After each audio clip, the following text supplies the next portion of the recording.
So thank you all for joining us today. I'm excited to introduce our next topic, redefining allyship, a practice crucial to the advancement of marginalized groups. And I can't think of a better speaker for this exact topic. We are so lucky to have Michelle Kim, the co-founder and CEO of Awaken, with us here today. Awaken brings modern and interactive diversity, inclusion, and leadership workshops to companies that wish to go beyond just checking the box. Prior to Awaken, Michelle had a successful career in both tech and consulting. And most importantly, of course, is the fact that Michelle is also a Haassie. Please join me in welcoming Michelle Kim to the stage. Thank you. Thank you. Or Haashole. I don't know if y'all heard that term. Hi, everybody. My name is Michelle. I'm super excited to be here. It feels really like I've just came back from graduating. This is where I turned in my last finals paper before I graduated. So it brings back fond and terrifying memories. So I'm the co-founder and head queen at Awaken. It's a company that I co-founded with lovely Beatrice Kim back there. And my dad still thinks I'm unemployed. And he freaked out when I quit my consulting job at Deloitte. He freaked out again when I quit my tech job before I started my company. So I'm still sort of trying to convince him that I have a real job. We'll see when that's going to happen. So I was born and raised in South Korea. I moved to the States when I was 13. So I came to the lovely San Diego, lots of sunshine and Republicans. I freaked out when I fell in love with a woman when I was 18.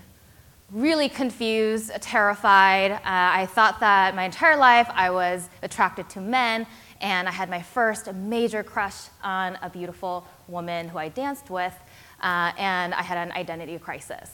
Then that's how I started my activism career. So I identify as bisexual, queer, and I was a fierce youth activist, getting called into the principal's office while getting good grades. And I did a lot of activism work in the queer community growing up. And what really led me to Berkeley was the fact that it was so well known for its political activism. So that really attracted me to Cal, and I couldn't afford any other schools because Berkeley gave me a lot of scholarships, so I came here. And I successfully graduated, even throughout all the protests that I staged with my peers, and doing lots of school walkouts. I don't know if y'all remember, back when I was in college, we did a walkout, which resembles sort of the walkout that's happening and being led by a lot of young people today, which is super important, resisting the fee hikes, and that led to some of my friends not being able to attend school anymore. And I decided that what I really need after graduating is money.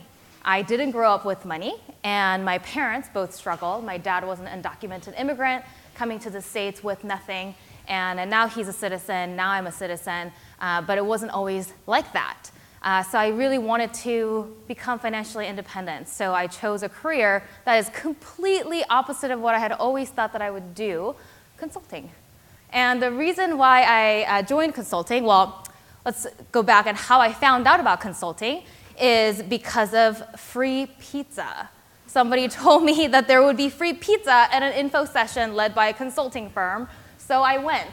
And I learned about this amazing career field that lets you travel, get paid, and not be stuck with one company. So I thought this sounds like a pretty sweet gig. So I got a job right out of college in a consulting firm doing human capital consulting, meaning we were looking through a lot of the cultural changes and organizational changes through the human lens. How do we make sure that companies change their organizational processes, technology, behaviors, and overall culture through managing the change that's happening through the human lens? And then I felt a lot of cognitive dissonance going from Berkeley to the corporate world, and then later to the tech world. I joined a couple different tech startups where I started different customer success teams, built them up from the ground up, and like you read about in the news, there are a lot of different things happening in the tech community in regards to toxic culture. I experienced all of that in corporate culture, tech culture, and I was just not ready. So I experienced a lot of cognitive dissonance about what is happening in tech, what is happening in the corporate world, and everybody's saying diversity and inclusion is important, and yet everything felt so surface level. Looking back at all my experiences, I felt like the conversations around D&I, it's the lingo that we use, diversity and inclusion, felt like we're just barely scratching the surface. And I would sit through management trainings or D&I training and workshops and realize that nobody ever felt uncomfortable during these workshops. And for me, if you're not feeling uncomfortable during a workshop talking about diversity and inclusion, then there's something wrong. So I got really frustrated by the lack of sincerity and criticality and the nuance that is required to do inclusion work. So I started a new company. And now we do compassionate spaces. We provide compassionate spaces to have these uncomfortable conversations in a contained setting, right? We hold space for us to be able to have honest, real dialogues. And we've worked with a lot of different companies to nonprofits, and we're growing really quickly, which is really exciting, and I think the time is right for some discomfort for growth. So today, what we're talking about is allyship. There's a lot of conversations around allyship, and I would be remiss if I don't give credit to a lot of the folks that have influenced my learning around this topic throughout my social justice career and throughout my learning of D&I. There's a lot of folks that you can check out that will talk about allyship at length, and it's a learning that continues beyond just one talk. So let's actually get some audience feedback. What do you think allyship actually means? Yeah. Getting out of the way. Getting out of the way. Yeah, you can clap, you can snap. That's my preferred method of affirmation. Anybody else? Yes. Amplifying marginalized voices. Amplifying marginalized voices. Thank you. Anyone else? Go ahead. It's about putting just as much stake out there and being a part of it. So there's kind of like, I think it's about kind of making it more whole. So it's more kind of what you're saying, like amplifying it, but like putting as much stake in the cause or someone else's issue. Having some skin in the game. And I think I saw another hand. Yeah.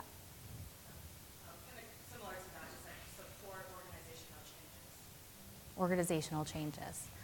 These are all really great answers. And the definition that I'm going to throw out today is allyship is an active, consistent, and arduous practice of unlearning and reevaluating in which a person of privilege seeks to operate in solidarity with marginalized individuals and or groups of people.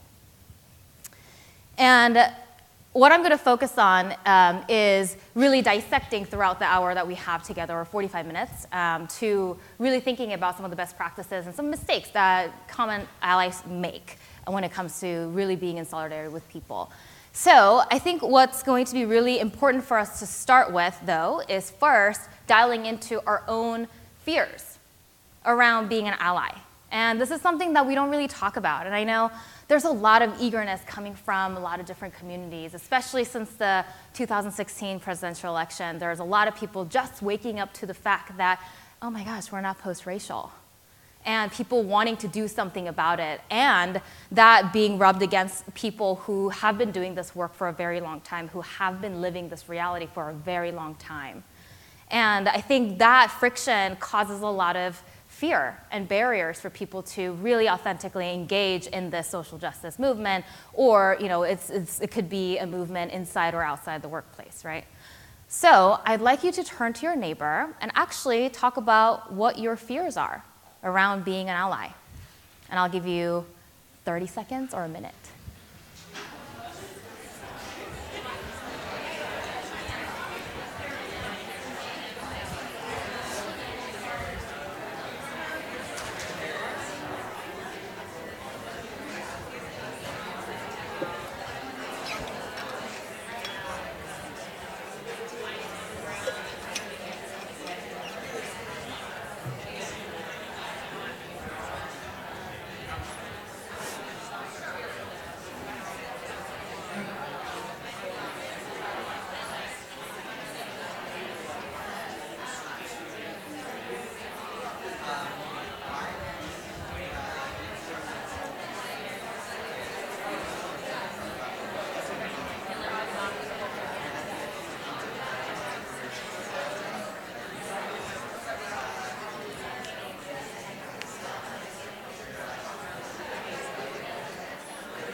All right.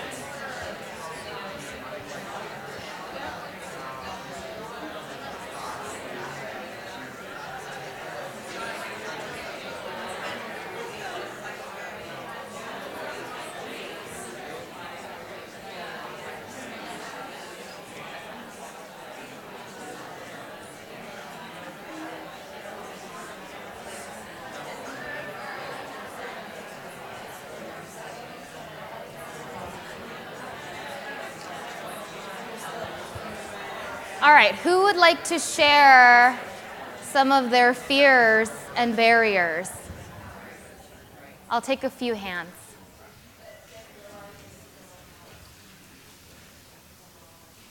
Fears and barriers. Yes. I'm gonna go first.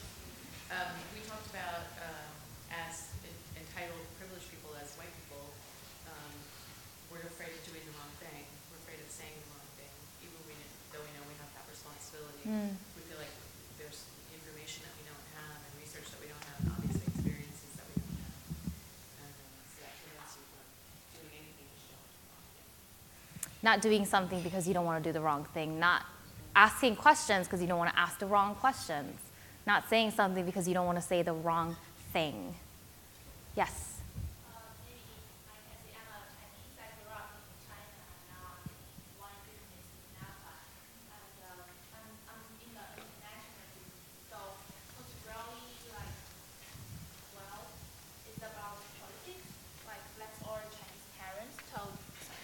Chinese kids don't talk about politics in public, even on social media these days. And we all know what happened to U.S. after the election in 2016, but maybe not many people know what happened in China recently. They changed the law, and we cannot talk that much on social media. Even when I talk, I need to be very sensitive because I don't want to worry my parents or I think it's the culture that really burden you and the expectations from your loved ones There's skin in the game, right? There are risks sometimes with taking action and saying something. Well, there's a lot of reasons why people are scared to be an ally or to practice allyship, right? From not knowing what to say to sometimes when you're in a moment when you observe a microaggression. It happens so quickly, and you didn't catch it. You didn't know what to say, you weren't prepared, you just let it go. Or you might think that, well, somebody else could do it. It's not my place to say something. It could be that you might think that, well, no one else did anything, so why should I do that?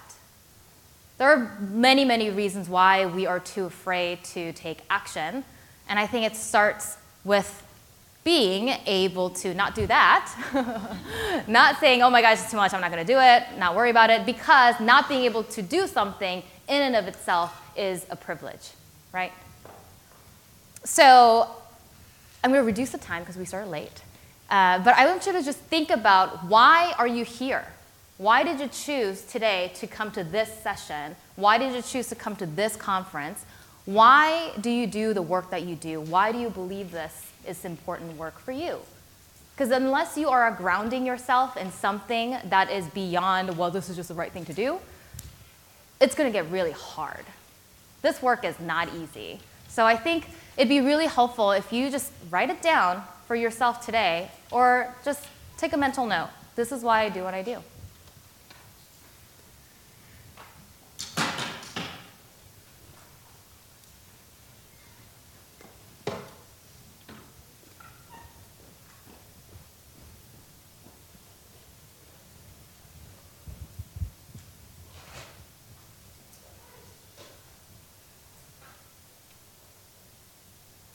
All right. Ready to get started? We haven't even started. Okay, so there's a lot of talk about allyship these days, right? Especially since the Trump election and lots of things happening in our society today. There's been a safety pin campaign. There's been the Me Too movement and the rampant wearing of the pussy hats.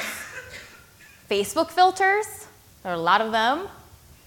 And McDonald's flipping the sign for International Women's Day. Is this allyship? Maybe, maybe not. I call this performative allyship.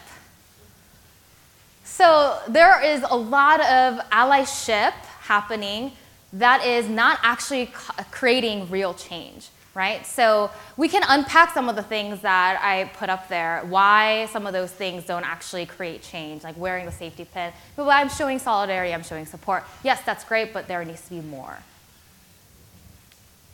And I love this quote by Dr. Martin Luther King Jr., where it says, shallow understanding from people of goodwill is more frustrating than absolute misunderstanding from people of ill will.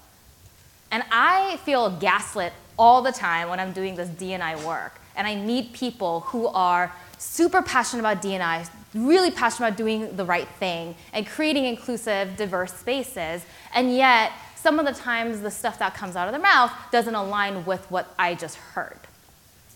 Things like, we really want to increase diversity, but we just don't want to lower the bar. I hear that a lot. So what is going on, right? How can we make sure that we're being thoughtful allies and, despite our fears, work through those things so we can continue to do this important work? So again, this is a definition that we're going to anchor ourselves today, where I'm going to focus on the second sentence now. A person of privilege seeks to operate in solidarity with marginalized individuals and or groups of people. So who can practice allyship? A person of privilege. The P word is sort of the big elephant that sometimes people shy away from. Ooh, privilege. That is going to solicit some reactions from people, right? White privilege, you know, lots of different types of privileges, but it's the word that gets a lot of negative reactions. There's a lot of connotation behind it, but for today, what I want you to really think about is we got to start shifting our relationship to the word privilege to be one of an opportunity. If you have privilege, that means that you actually have an opportunity to do something about it. So for me, being aware of some of my privileges, I'm an able-bodied person, so I could be in solidarity with people who have disabilities. That means that I could advocate for accessibility for events, making sure that we're talking about all these important things that usually don't get brought up. I'm a cisgender person, meaning I was assigned female at birth, I identify as a woman, and that means that I can be in solidarity with the trans community. I can advocate for trans-inclusive bathrooms that like this conference has provided. And I can also make sure that checking people's pronouns and gender identity becomes a norm, that it's not something that we have to put the burden on the trans community to do. As somebody with a citizenship, I can be on the front line at protests. And because I can afford to get arrested because I have my documents, that's something that I can do, right? As a non-Black person, I could go to a protest and be a little bit closer to the cops. So there are so many multi-dimensional identities that we all hold in ourselves. We might think of ourselves as one-dimensional. I'm a woman, and I'm going to fight for women's rights. But the truth is, underneath that womanhood, there's a lot of different identities that we hold. There's gender, race, sexual orientation, ability, national origin, citizenship status. So every aspect of our identity are intersecting, right? So there's a lot of conversations also happening around intersectionality. And we're going to unpack what that actually means today. And one thing that is so important for us to stress is the fact that our privileges can coexist with our marginalized identities. And I think sometimes we forget that. I could be fighting for being, as a queer immigrant woman, fighting for queer immigrants' rights. But I can also do that while recognizing that I have privileges of my own. And I think one of the things, so I'm going to be going through a series of best practices or tips for you all today. Number one is knowing yourself. Unless you know yourself, you can't do this work authentically or critically. And just knowing that your own privileges are tied to not just your personal experiences, but something that's much larger than what you can control, right? Your systemic and structural privileges that are afforded by the system, not necessarily defined by your personal experiences. So here's an allyship framework that we developed. It's not rocket science. In order for us to create systematic and institutional change, we got to change organizations. If we want to change organizations, we need to actually change how people behave amongst themselves. In order for us to change the way that we interpersonally interact, where we are interrupting and redefining processes and structural relationships, we need to be self-aware and how we play a role in that larger system. So allyship is really about using your privilege to disrupt the power imbalance that exists in our society today by creating access, shifting resources, amplifying the voices of underprivileged groups. So from that foundation, can I be an ally now? The answer is no. Because being an ally is not an identity. You can't claim that as an identity, walk around, I'm an ally because I support trans people, I support disabled people, I support XYZ communities that you don't belong to. You can't claim allyship as an identity, but it is rather a verb. It's an active, consistent, and arduous practice that needs to be ongoing. This means that it is time-bound. It is bound to the time that you are performing or you're practicing that allyship, right? So in that moment, your behavior could be defined as allyship, but you as a person can't claim allyship as being an ally as an identity. And there are endless opportunities to practice allyship, right? There's at work or school, speaking up when somebody gets interrupted. It's like, hey, B, did you want to finish that thought? To amplifying underrepresented voices, hey, Jackie, that was a really good idea. Let's go back to that. Giving credit where credit is due, to taking a turn doing administrative labor, even in the school setting, making sure that not one person is constantly sending out notes after a group project, same thing in the workplace. Calling out processes that perpetuate biases. So in the workplace, we hear a lot about culture fit, right? What does culture fit mean? Oh, she was great, but I just don't think she's a culture fit. We see that research shows that actually lumps just a bunch of people who are different because people are gravitating towards people who look similar to them. So making sure that we're questioning some of these things that we have normalized over time that continue to perpetuate biases is one thing that you can do.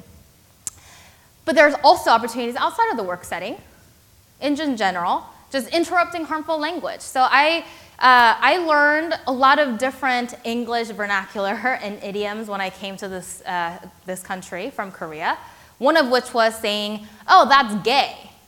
When I encounter something dumb, I was like, oh, that's just what people say. And I said that in front of my lesbian biology teacher. And I got called out by her, and I never, ever say it again. And then I came out, so I guess there's that too. Challenging norms established for privileged groups. So whenever I check the box under sex, male or female, or gender, woman or man, why do we only have those two options? Right? Questioning what is in already place as the default state. Because a lot of times you're going to notice that a lot of the default states are for people with privileges. Sharing resources, creating access to those who don't have it, something like sharing salary information so that we can close that gender wage gap that exists. Focusing on creating impact within your own community. I think this is super important. I think the most important work actually needs to happen within our own communities. So for me, it's educating my own family. I know it's hard for a lot of us. It's educating and hosting workshops or conversations within your own community group. So there's a great resource if y'all want to check it out if you identify as white and you want to do some more racial equity work. SURGE is a great organization based in San Francisco, and they do a lot of really great work that advances racial equity. Tip number 3, you can't self-define allyship. And we're going to watch a quick video on this in a little bit.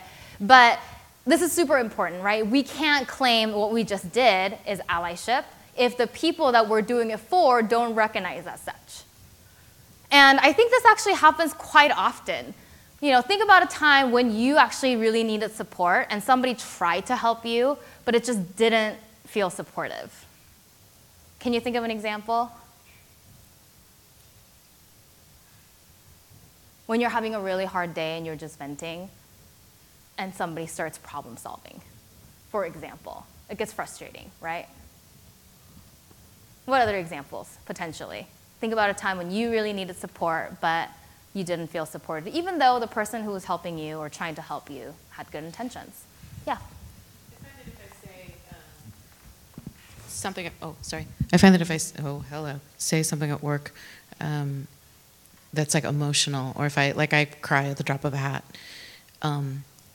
people will be all, let me give you a hug. I'm gonna give you a hug. And I'm like, I'm upset already. Like, I respect that you want to try to help me, but you know, and it's hard to say to someone who's all, I'm going to do this for you. I'm going to hug you, to be like, no, please don't do that.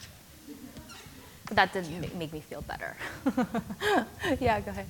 Sometimes when you're talking about your problems, and someone tries to make you feel better by saying, oh, think about all the things that you do have. But, which is very nice, you need to count your blessings, but at the same time, you don't want to be dismissed for the problem that you're actually facing. Yep. All right, so we're going to watch a quick video. And this was an interview of folks who are blind, and they were asked, what are some of the most annoying questions that you get asked by people who are not blind?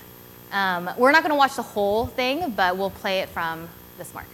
Like, I'm deaf, and I'm really confused because they think that blind people have better hearing, but then they yell right in our ear. Do you ever get annoyed when people try to help?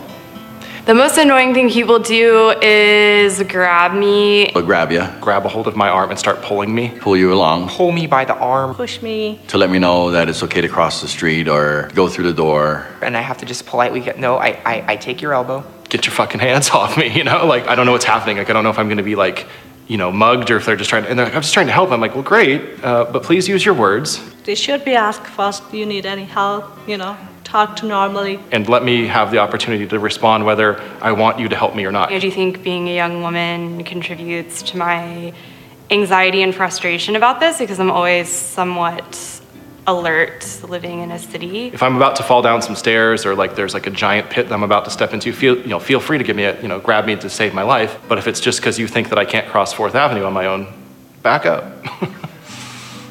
Sometimes I need to help and I ask for help, and I'm totally willing to accept help. I think people, for the most part, mean well. You know, they're trying to help, but they don't know how to help. There's tons of blind people in this city going around doing things every day, working, playing, at the bar, wherever, right? It's kind of crazy, actually, just some of the strange things that people believe about something that they don't know anything about. All right. So I think that was a really good example of people with good intentions wanting to help and doing something, but it's just not what they want. So when we think of ourselves as allies, it's so important for us to remember, who are we doing this for? Because we're not doing it for ourselves to make ourselves feel better. So it actually needs to have positive impact on the people that we are trying to ally ourselves with. And it's important for us to remember that our positive intentions don't always equal positive impact. And in allyship work, we're always about the impact. So when in doubt, ask. Hey, how would you like to be supported in this setting? Or, I'm thinking about doing this. Is this actually landing with you in the way that I'm meaning it to? Respect people's agency. So knowing that all the people that we're trying to be in solidarity with, they have their own agency. They are empowered people. They just lack some of the systemic resources and privileges and power that I have. Don't make it about your intention. Again, well, I was just trying to help. That's not helpful. The fourth tip is don't center yourself in allyship. So I don't know if you've heard the phrase of giving out ally cookies or stickers for being a good ally. This happens a lot where people feel really proud of the fact that they are now doing something, right? So now they want the spotlight on them. It's like, oh, I'm an ally, I just did something really awesome. Woo, I'm an ally. But what we need to do is actually follow the people who we're trying to ally with and be in solidarity with, follow their lead. We got to listen to them. Francesca Ramsey does this really great, makes a good analogy of, imagine you're trying to go help somebody build a house. What are you going to do? You're going to listen, right? You're going to listen to their directions. You're going to listen to what they want. You're not going to just go in with a hammer and start hammering stuff down. So think about how that also applies to our real life scenarios of being an ally. One key thing that my friend Raj Kumari Neogi always talks about is STFU. It stands for Seek to Fully Understand. There's a lot of people who want to explain things, yeah? Mansplaining, white-splaining, there's a lot of explaining thing happening. We want to stop that. And one thing that I want to also talk about is sometimes when you're trying to practice allyship, you're going to make mistakes, and you're going to get some emotional reaction coming back towards you from people that you may have offended, you may have stepped on, whether it's a small little thing, whether you, without realizing, you committed a microaggression, and somebody says, wow, that was really fucked up, and I can't believe you said that. You're gonna hear things with a lot of emotional intensity. And I think that's really important for us to understand and expect. And not say something like, well, why can't you treat me with some respect? Or why can't you tone it down? Let's actually talk about it. You're overreacting, right? Sometimes we get really worked up because we had good intentions and we don't want to be misunderstood. So instead, what we do is we start tone policing people that we're trying to ally ourselves with. And that's really another burden of emotional labor that you're putting on people who just experienced harm, who may have experienced harm throughout their entire life, for them to say, hey, you gotta talk to me respectfully when you want to call me out. Then I'll listen, right? And there are a few more bullets around recognition. This is not about you being recognized as a good person. This is all table stakes, right? We're all trying to do this. We're doing this because we have stake in the game. We are doing this because this is all tied together. Practicing solidarity as equals, so thinking that you're not a savior trying to save somebody. It's that we are all on the equal playing field. There's been just systemic issues and structural limitations that allow for certain groups of people to access resources that some cannot. Doing your homework on your own. This is hard because I want to ask somebody who's an expert about how I can be an ally to a certain community. But again, that puts extra tax, emotional tax on these people, right? For them to have to explain again, probably for 42nd time that week. Be mindful of the space that you take up. So we hear this a lot when we create safe spaces or affinity groups within companies. Like, well, why can't I participate in this women's group as a man? Because I'm supportive of what is happening. I want to be part of the conversation. But recognize that sometimes there are spaces dedicated purely for people who need to be in a safer space, and respect that it may not be your position to go in and start taking up space. And that happens in just general meeting settings too. Just when you're noticing that, hey, I'm doing a lot of talking, maybe taking a step back. We call it take space, make space, right? So being cognizant of how much space you're taking up so that you're giving those voices and chances to elevate their voices to the marginalized groups. The last bullet here, don't be an emotional vampire. Throughout your allyship practice, you're going to run into situations where you want to be comforted, or you want to be heard, you want to be understood. And sometimes doing that is great within your own community. And having a solid support network, I think, is super important when you make mistakes, when you have questions, to go to folks that can support you rather than putting the emotional labor on people that you're trying to ally yourself with. And again, trying to explain why your intention was good, that's also putting additional labor of emotional tax on people that you're trying to ally yourself with. And then we're going to go back to intersectionality. and why this is so important. So remember all of the different aspects of identities that I listed out before, and how even though I identify as a woman, I hold a lot of different parts of my identities that are different than other women. I love this quote, and Audre Lorde is one of my favorite authors, activists, lesbian, Black poet. She says, "Without community, there is no liberation, but community must not be a shedding of our differences, nor the pathetic pretense that these differences do not exist." So whenever we talk about women's rights and women's issues, we talk about gender equity, gender pay gap a lot, right? I'm sure that conversation came up in earlier sessions. And we look at this data. This is from Hire's 2017 research in tech specifically. So they reviewed their salary data and the gap in the tech industry. And as you can see, there is definitely a gap between men and women. But if you start to look at the racial impact on this data, it gets a little bit more nuanced, right? So when we talk about gender wage gap, we're not just talking about men versus women. We're talking also about how within that gender gap and gender pay gap, there's also intersecting identities that impact the results. So for example, we see that Black women compared to white women, the white women make 3 times the gap is 3 times as large as the gap that white women feel compared to their white men counterpart. And it's so important for us to recognize that these differences exist in order for us to fight the right battle. Similarly, if you overlay somebody's sexual orientation on top of the gender wage gap data, we also see the result that is very not shocking, but something that we don't usually talk about. How does the gender wage gap play out for LGBTQ people?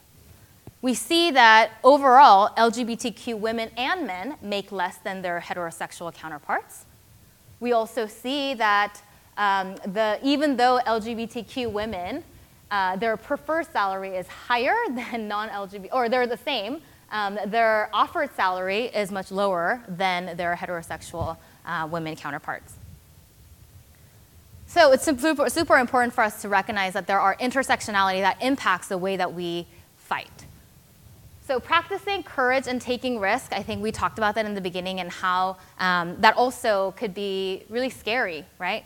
But I think it's important for us to just recognize that allyship in and of itself is not an easy movement.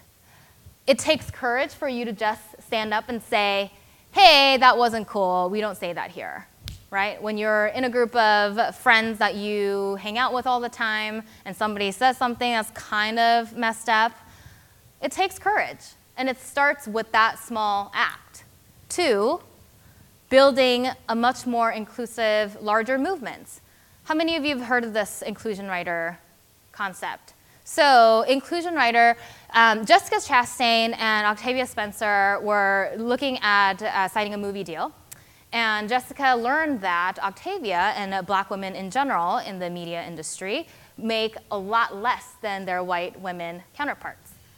And so she wanted to do something about it. So what ended up happening was Jessica Chastain tied her contract to Octavia Spencer's. And she said, we need to make the same amount. And they ended up making 5 times more than they had originally were offered. So that took courage. And that took risk, right? Because what if the movie producer said, okay, fine, we're not going to sign either of you? Because that was a material risk that Jessica Chastain had to face in order to practice allyship. But when that happens, wonderful things can happen, right? From the Time's Up movement to the Women's March, if you read the actual founding descriptions of how they were organized and their principles, both of these movements are highly intersectional. They are led and influenced by a lot of women of color. They call out specifically trans women. They call out specifically LGBTQ women and people who are not middle upper class. So we talk a lot about the glass ceiling, right? I'm sure we talked about that during early sessions of how women face the glass ceiling. But have you heard about sticky floor? Of people who can't even get to the point of worrying about the glass ceiling because they can't get themselves out of the situation that is bound by other structural challenges. And there's also this notion of glass cliff, where women and people of color are often given opportunities when companies are about to fail. So there are a lot of different concepts that we don't usually talk about that prioritize certain types of struggles. So even within our women's movement, we gotta understand the importance of intersectionality because all of our struggles are tied together. And having a choice to not do something in a moment when you experience or observe harm is a privilege. When you can actually say, you know what, this is too hard, I'm not gonna deal with it. That in and of itself is you actively actually exercising your privilege. So as an ally, just know that whenever you make a choice, that is a choice that is not afforded to all the people that you're trying to be in solidarity with. Lastly, know that you're not going to be perfect and you are going to make mistakes. But before I share the tips for how you deal with getting called out, I'll share a lot of the mistakes that I made, but one that I will never forget. So I was helping organize an event on this campus, and we had rows of chairs set up. And I said, this hallway seems a little too small and tight for a wheelchair to come. And somebody who I was organizing with, I guess it'll be fine. It's like, okay. And guess what happens? Somebody with a wheelchair showed up. And he couldn't get in. So we scrambled to move the chairs from the middle aisle to the end, causing the scene. Everybody's watching. And that just caused a bunch of embarrassment for somebody who didn't need that. And I will never forget how I felt that day. I tried to say something. That wasn't good enough, right? So I'll never forget that opportunity that I had to do something that was right, that I knew in my gut was the right thing to do, but I decided to not fight that battle because we were busy, there was a lot of pressure, and I thought I was doing a good enough job. And when that happens, and you will make mistakes, right? That's just a part of the job of an ally, that you will make mistakes. One, listen and fully understand the impact, right? So you'd be really lucky if somebody was willing to call you out or call you in, I would say, for mistakes that you made. I am so lucky to have had wonderful friends and mentors in social justice activism work that I've done, where people sat me down and said, hey, what you just said is problematic because of XYZ reasons. That takes a lot of compassion for somebody to do that for you. So when somebody has that kind of level of compassion and care for you to call something out that you did that was problematic, really listen and understand the impact behind the words. Apologize and take accountability. Yep, I messed up. Versus, well, let me explain what happened. This was my intention, but, really, this is not what I thought it was going to happen. And, just, come on, we're friends. Don't do that. Learn from the mistake and actually commit to doing better. I think sometimes we'll make mistakes and actually not really ingrain into our system that we're not going to repeat that mistake again. So this happens a lot with pronouns. Like, she, oof, so hard. Actually making a commitment to doing something better is super critical. And actually doing better is important, right? So whenever now I organize events, I'm gonna know that, hey, that aisle needs to be wider because I don't wanna repeat that mistake ever again. Allyship is not easy, and I think I sufficiently stressed that point. But it's super important for us to be persistent because that's the only way that we're going to win this fight together. So I'm going to ask you to jot down one thing or talk about the one thing that you are going to do better after this conversation that we just had. And let's actually make a commitment, and I'd love to hear from you all what you want to do. So I'll give you maybe 1 minute.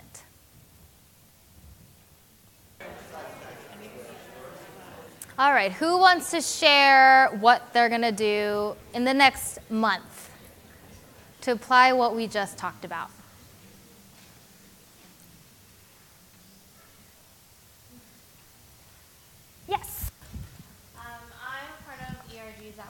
workplace. And so we are working on making them more intersectional for women, people of color, and the queer community. So I really wanted to be at this workshop to see what are ways that we can make our other employees more comfortable in being allies. So I think it would be really cool to do a lunch and learn about this specifically, because we're trying to bring more allies to our meetings, but it's hard when people feel like there is that barrier. So that's something I want to focus on and bring to my workplace. Awesome, thank you. Anyone else? Yes. So I currently work at a pretty small startup, and because of just what I've been recently working on, I've had a lot of direct access to our CEO. And our startup's mission is around capacity building in the developing world, but I look around and it's essentially, our entire company is essentially middle class, privileged, mostly white people that are trying to help global South markets. And I'm committing to just getting that conversation started. We've like never talked about any of this stuff, so just getting into my CEO's ear in the next month and really forcing that conversation to happen and making people uncomfortable, hopefully, in the meantime. All right. Thank you. Yeah. I think maybe not just in the next month, but in the future in general, just recognizing that allyship is not a noun, but it is a constant verb, and it's something that you can't just wear as a badge that stays there, but it's something that's consistent. Great, thank you. Yeah. So Hi, try not to scream into this. One thing I know I will be put in situations in which I am not afraid to speak is like family and friends and people in class that slip microaggressions out without realizing it. And this is one where I'm not uncomfortable like with my boss, but I am in these situations where like I corrected my father on saying American Indian the other night, like 2 nights ago at dinner. And like, I know it's not big work and I'm looking at how to include this in my career path going forward, but that is something I try to do every day. I think language matters. Yes, language does matter. Thank you. So the opposite of microaggression, sometimes we talk about micro-resistance and micro-inclusion.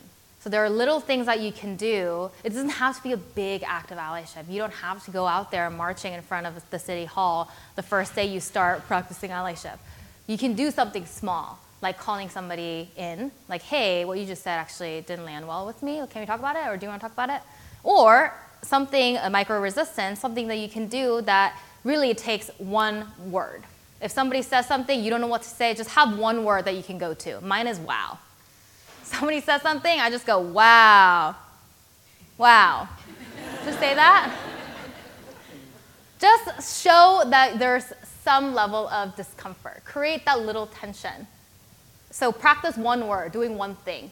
It could be a really obvious eye roll, like, oh my God. Micro-inclusion is also a concept that I recently learned about, where little things inside the company. So things like, rotating who takes notes during meetings, making sure that, some of the things that I shared during meetings, affirming somebody's ideas, making sure that people don't get cut off, things like that. All right. Anyone else want to share something? And then we can just go into Q&A. Okay. So the quote that I'm going to leave you with before we jump into Q&A is this: if you have come to help me, you are wasting your time. If you have come because your liberation is bound up with mine, then let us work together. So that is a quote that I love about allyship that kind of sums up our approach to how we see this work. All right, and thank you.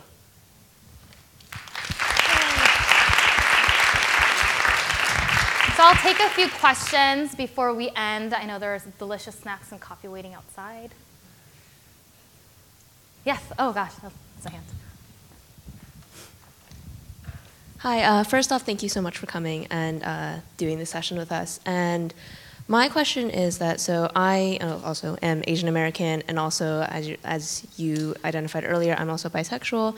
So sometimes I feel like I am in some spaces and communities where people kind of see me as that, oh, I'm the token person they can go talk to. Okay, first question is, have you ever been in that situation? And second off, how do you go about handling that and kind of telling them, I had one set of experiences and this is my experience, but it's not at all representative of what you should think about the entire LGBTQ community? I think you just answered your own question. So I think it happens a lot with people who are marginalized in the workplace, especially because there's not enough representation. That a lot of the burden of explaining or educating falls on the shoulders of people who are already marginalized. And so I think that's precisely why the work of allyship is so important, because the whole idea here is that we want to lessen the amount of burden that's put on people's shoulders by exercising some of our power and shifting that, and also not putting that burden on people who are already being tokenized. So not expecting somebody to represent the entire community. And people, I was actually the loud one at every company, correcting people or fighting for certain spaces or budget to do certain things. And that actually takes a toll, right? And research has shown that there's actually negative repercussions that people of color and women can experience when they speak up about these issues, whether it be status related, promotion related, or even in pay. So, we can't treat this lightly, because speaking up actually can have negative repercussions for people who are already marginalized in those workplaces. I saw some hands over there. Hi.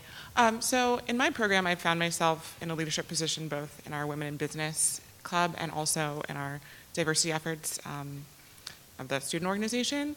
And we're finding ourselves in an interesting place where we're not sure how to go about having ally groups. There's been the interesting we've had a male allies group that existed like last year and for the last couple of years. And so I'm curious about how do you find that medium between it's not my job to educate people of privilege, however you want to say it, and it's also when I see that there are efforts that may be harmful, I want to give allies the space to engage how they like to, but I'm also not sure how to give feedback or guidance in terms of maybe that's not the way to go about doing allyship. Yeah. Are other folks experiencing similar things at work? Yeah? Any wisdom that you want to share before I jump in? Yeah, go ahead. So I was in the Women in Leadership. I was on the leadership team last year for Women in Leadership at Haas. And there was a great student last year. His name is Patrick Ford, who kind of built up the Ambassador program here. And I guess my perspective on it is maybe find someone who can bear that burden. Patrick did an amazing job here, and he was pretty aware of gender equity issues, unconscious bias, and the whole gamut of gender equity. And basically built that program from the ground up. And he was responsible for educating men on campus about gender equity. So he didn't really put that burden on the Women in Leadership Club, but he definitely worked within the confines of the Women in Leadership Club here. But it certainly worked well, at least I think. It worked well for us at Haas. Got it. That's great. Anyone else? Ideas? So I think that's a really tough problem. And I don't know if I have an answer for you, besides just having the common even language to talk about what it means to be an ally, because I think there's a lot of misconceptions and misunderstanding around what it really means to be in solidarity with a group. It's not actually, leading charge and doing it for these people who are marginalized because I'm saving them. I think just having that basic understanding of what allyship actually means sometimes brings a different perspective for people. So, and there's also a lot of, I keep finding these lists of readings and articles that people can go to, so you can just send the list and hey, you might want to read this for your back pocket tools. That's something that I do a lot. It's hey, I don't really want to actually have a full-on conversation about this, but here are some resources that you can read. And I think also having a support group for you and for people at work, having your work bestie, having a work support group is super important so we don't burn out doing this work, right? So all of us together. I think that is something that doesn't get talked about enough, but doing any type of social justice work, doing any type of gender equity, inclusion work in the workplace or at school, it takes a lot of work. It takes a lot of emotional labor, so I'm hoping that y'all are doing some type of self-care, which includes having a solid community as a foundation from which you do your work. All right, so I think we're running out of time, so we will wrap it up. But thank you so much. You can contact me for any other questions. Thank you.